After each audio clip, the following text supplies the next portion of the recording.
यदङ्गदाशुषे त्वमग्ने भद्रं करिष्यसि तवेतत् सत्यमङ्गिरः तवेतत् सत्यमङ्गिरः। आदरणीय गुरुजी, स्वामी जी और सभी साधक भाई बहन, ये हम यज्ञ रोज करते हैं और यज्ञ की हर क्रिया हमें कोई ना कोई प्रेरणा देती है। जैसे एक नाटक के रूप में हम ये जीवन जी रहे हैं, ये भी एक नाटक हम कह सकते हैं और ये संदेश देते हैं हर क्रिया। तो हमारा यज्ञ सबसे पहले तो हम ईश्वर स्तुति प्रार्थना उपासना करते हैं, वो एक भूमिका के रूप में। ये शुरुआत हमारे दीप प्रज्वलन होती है। तो दीप प्रज्वलन का बहुत ही अच्छा एक संदेश हमें जीवन में मिलता है। हम देखते हैं जो दीपक जलाया जाता है वो एक कटोरी में हम घी डालते हैं, वो पीतल की हो किसी भी चीज़ की, मतलब एक कटोरी है जिसमें हम घी डालते हैं, उसमें बत्ती डालते हैं।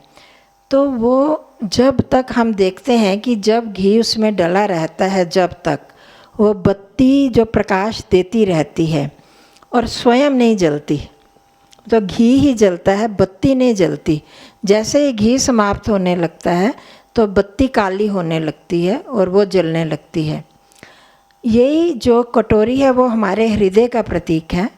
जो घी है वो स्नेह, परमात्मा की भक्ति और उसकी श्रद्धा, उसके प्रति समर्पण का प्रतीक है। और जो बत्ती है वो आत्मा की प्रतीक है।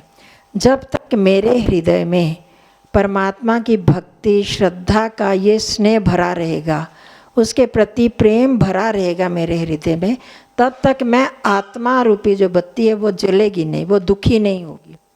हम ये जानते हैं, हमें पता है कि आत्मा में कोई परिवर्तन नहीं होता। आत्मा स्वयं में ना दुखी ना सुखी, वो उसमें उसको अनुभव तो आत्मा को ही होता है। शरीर में चाहे दुख सुख होता है, जो भी हम भोगते हैं शरीर के माध्यम से, पर भोगने वाला तो मैं आत्मा ही हूँ।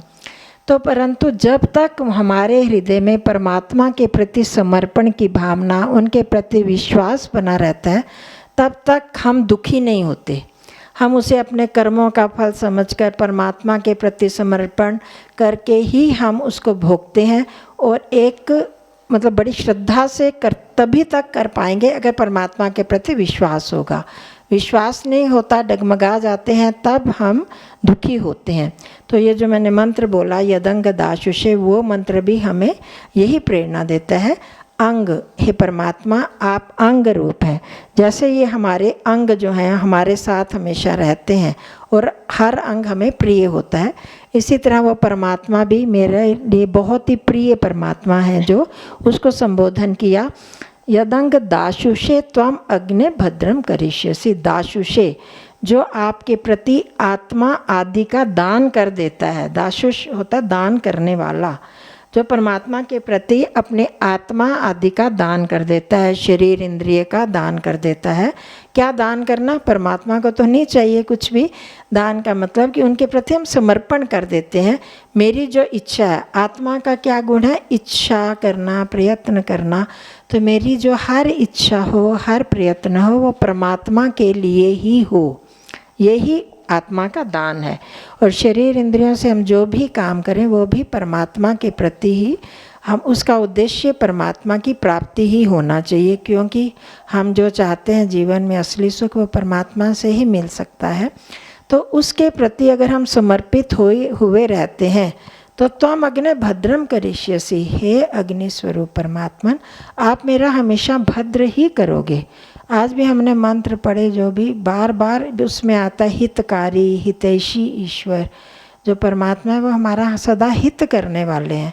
वो हम आत्माओं का कभी अहित कर ही नहीं सकते। हम उसके बच्चे हैं, वो हमारे माता पिता के समान हैं। तो कोई भी माता पिता अपने बच्चों का अहित कभी नहीं करता।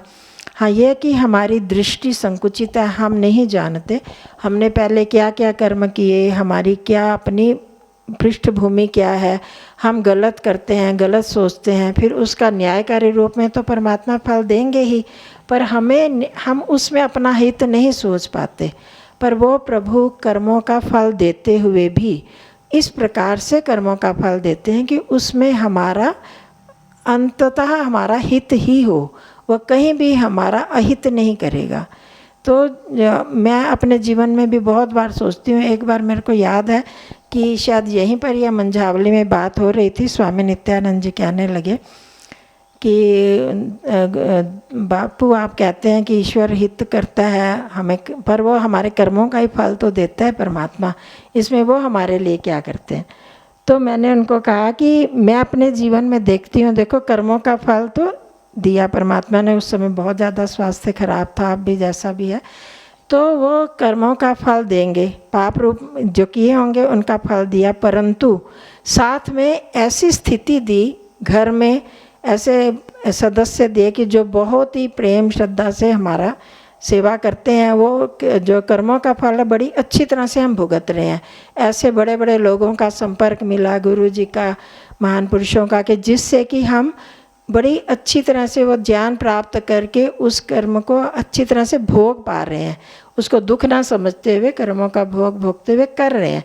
तो अब परमात्मा ने कर्मों का फल भी दे रहा है, साथ में वो न्यायकारी है, देगा, परंतु ऐसी परिस्थिति में कि हम बड़ी आराम से उसको भुगत सकते हैं, भोग सकते हैं। अगर ऐसी स्थिति हो, ये भी शारीरिक भी हो और घर के लोग भी अच्छे ना होते, तो हम कैसे, मतलब मेरे को पता है हम कैसे भोग पाती। वो जिस तरह से उन्होंने सेवा की तो बड़ी आसानी से ये दुख भी भोगा गया। तो ये परमात्मा जो हमारा हित करते हैं, और ये दुख देने के बाद भी मैं इस रात, इसमें कितना भारी हित हुआ है ना, सांसारिक लोग घूम के आएंगे, तो अगर बीमारी में संसार में फंसी होती, तो ये परमात्मा कैसा हमारा हित करते हैं अगर हम देखें तो हर दृष्टि से वो हमारे हितैषी हैं। पर ये हम तभी कर पाएंगे अगर उसके प्रति समर्पित होंगे। अगर उस समय ही मैं घबरा जाती, दुखी हो जाती, तुमने मेरे साथ क्या किया, जिसको नकारात्मक भावनाएं रखते, तो हम जीवन में उन्नति नहीं कर सकते थे, वहीं पर फंस जाते। तो परमात्मा आप हमारा हित ही करते हो, तब एतत् हे अंगिरा, हे मेरे परम मित्र, ये तुम्हारा सत्य धर्म है। तो तुम ऐसा नहीं है कि संसार के लोग कभी वायदा करेंगे हम तुम्हारा हित करेंगे, पर उनकी सीमाएं हैं, कर पाते हैं, नहीं कर पाते, उनकी भावनाएं भी बदल जाती हैं और सीमावश भी नहीं कर पाते, परंतु वो परमात्मा सदा ही हमारा हित करते हैं, कभी भी अपने सत्य वचन से हटते नहीं हैं। तो हमें जिस प्रकार ये दीपक प्रेरणा देता है, ये मंत्र भी उसी तरह ही कि हम अपने हृदय में कैसी भी परिस्थिति हो, उस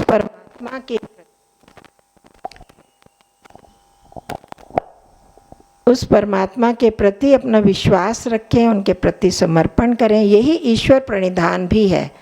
खाली ऊपर से ओम ओम करते रहें या गायत्री मंत्र करते रहें और विश्वास हमारा ना हो, तब हम हित को समझ ही नहीं पाएंगे। वो हमारा समर्पण नहीं है। समर्पण यह है कि मन भावना से भी हम परमात्मा के प्रति अपना समर्पण रखें, श्रद्धा भक्ति भाव रखें कि वो परमात्मा मेरा हित ही कर रहे हैं। कर्मों के अनुसार, वर्तमान कर्मों के अनुसार, पूर्व कर्मों के अनुसार हमें फल तो मिला है। शरीर रोगी हो गया, अब गुरु जी के प्रति हम कहते हैं उन्होंने ऐसा कोई कर्म तो नहीं किया, परंतु जो शरीर के प्रति थोड़ी सी अवहेलना मतलब हो गई कि दवाई छूटी या उसका ध्यान नहीं रखा कि बीपी हाई ना हो, परंतु वो भी परमात्मा ने दिया आगे से सावधान करने के लिए कि वो जो हम गलतियां करेंगे, प्रकृति है, प्रकृति तो अपना परिणाम दिखाएगी ही, तो सावधान रहते हुए हम आगे और अपने जीवन में ठीक कर्म करते चले जाएं और परमात्मा के प्रति पूर्ण विश्वास रखेंगे अगर, तो हम दुखी नहीं होंगे। उस दुख को भी बड़े आराम से हम भोग सकते हैं। ये विश्वास रखें कि आप सदा मेरा हित करने वाले हो। इन्हीं भावनाओं के साथ आप सबका धन्यवाद।